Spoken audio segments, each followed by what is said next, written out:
My name's Jorge Torres. I'm a medical resident, and my annual salary is $55,000 a year. Los Angeles is a great city. It's a very large city, and with large cities come a lot of like wonderful opportunities. There's great restaurants. There's a lot of attractions to do. It's also in California, which has got some of the best weather probably in the country. But along with that opportunity and great weather, it's rather expensive and probably one of the more expensive cities in America. Because it's so large, the price and cost of living can vary quite dramatically from the different parts of Los Angeles. I particularly live on the west side of Los Angeles, which is closer to the UCLA campus. It's closer to the hospitals that I train at. And that's a typically more expensive part of the city. And so I actually do feel in control of my finances. So for me, I've sort of already know how much I'm going to be making throughout residency and then years to come. I also have an average approximately of what a physician would potentially make. That's a practicing licensed physician. So based on that, I've been able to look at how many years it would take me to pay off my student loans. During the training period, the federal government has set up repayment that is really based on how much income you make. So it can vary from 10% to 15% of your annual gross income. And so you pay a little in the beginning and you usually pay a lot more towards the end. So I make an annual salary of $55,000 a year. My monthly pre-tax amount is $4,500. Of that, $700 goes towards taxes, federal taxes, state, Social Security.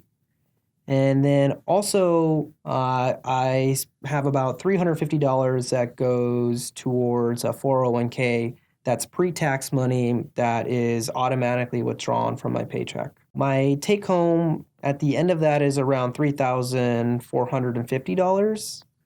And that's sort of the money that I am able to choose how much I want to spend in sort of what areas. So for me, my current rent is a $1,100. I live in a two-bedroom, one-bathroom apartment, and I have a roommate who's also a training physician. In terms of utilities, gas and electric, I spend around $50 a month.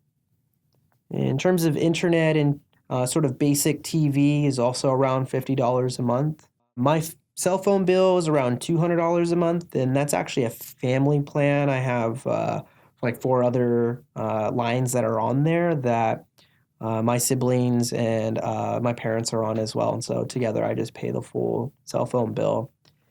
And in terms of car expenses, I own my own vehicle. And so I pay car insurance and then gas for commuting to and from the hospital.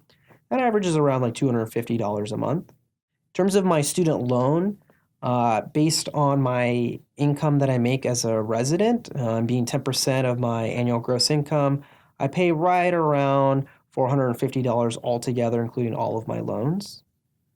And then in terms of my food expense, spend around $200. It's rather on the minimal side because as a medical resident, oftentimes a lot of programs, and particularly this one, we get free food that's covered as a medical resident. And so whenever we need to eat like breakfast, lunch, or dinner, oftentimes the cafeteria is provided under some of our compensation. In terms of my other category, I typically in my budget, I don't list much expenses in other. And the reason that being is the job itself as a medical resident is rather demanding. The hours are rather long. And so typically in a given month, there are times where I don't really do anything other than patient care and, fundamental things at home and seeing some friends and family. And so I typically leave that category empty. I do, however, have a category for restaurants. I spend around $200 a month. And that's something that I really love to do. We'll go out with friends and family and grab something to eat from time to time. Overall, that leaves me with about $950 a month to choose what to spend with after all of my expenses. I decided to contribute $450 a month to my Roth IRA. At that rate, that would max out my Roth IRA at the max contribution limit, which is $5,500 a year.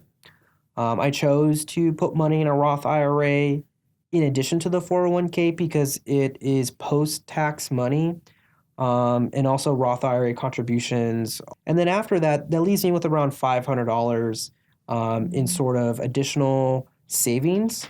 If you start early on and you get used to dedicating a certain amount of money to certain accounts, it's much easier for you to live based on that sort of income, and you get really used to it, and it's not as hard once you're already making a paycheck to then all of a sudden cut 15% out of your income to go to savings.